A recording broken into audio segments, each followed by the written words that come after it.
The city of Janina in Darfur, Sudan has been here before. This is not archive footage of the genocide which started 20 years ago, though. This was shot on a smartphone yesterday. The person filming says the military vehicle and the charred corpses inside belong to the Rapid Support Forces, one of the two armies fighting over Sudan. The fear has been that the military feud would spark wholesale bloodletting along ethnic lines. In this city, the nightmare scenario has already begun. We've spoken to several people on the ground in Janina over the last 24 hours. They told us that yesterday alone, over 100 people were killed across at least 6 locations in the city. Just behind this door is a street, and sometimes you hear also there are some criminals are walking. Everywhere is looting is there, and you can be shot dead if you resist to give anything. This man works for a humanitarian organization in Janina. Several members of his extended family were killed yesterday. He's afraid to leave his home and has asked us not to show his face. I lost actually some of my relatives and also some of my neighbors. I have my cousin injured, and also my sister's son also being killed.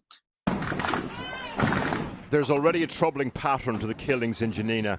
RSF and Arab militia target displaced ethnic African Sudanese who've been congregating in various places inside the city.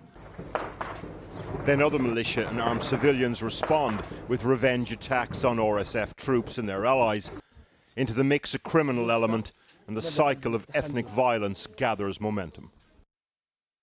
El Janina is the capital of the Sudanese state of West Darfur.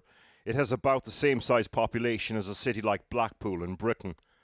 The RFS and Arab militia have been targeting temporary shelters where internally displaced people have been gathering. So, for example, the video from earlier was filmed on a street called Jamarik Belnos. Just down the road, the Imam El-Kazim school, which was being used as a shelter for the displaced. This is what that school looks like now. We are still trying to ascertain how many people were killed here.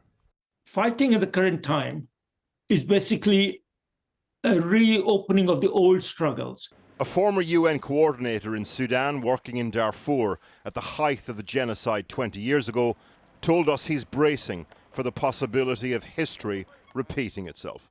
The combatants on the ground, they're so experienced in making chaos and mayhem that they are playing on the old ethnic fears and using that as a tactic in the renewed violence that we are now beginning to see with greater intensity in El Janina. The former UN coordinator went on to tell us that he's expecting up to 1 million refugees and displaced people in the coming weeks and months. Again, this is not footage from the archives. The scene on the Sudanese border with Chad yesterday. Thousands already on the move.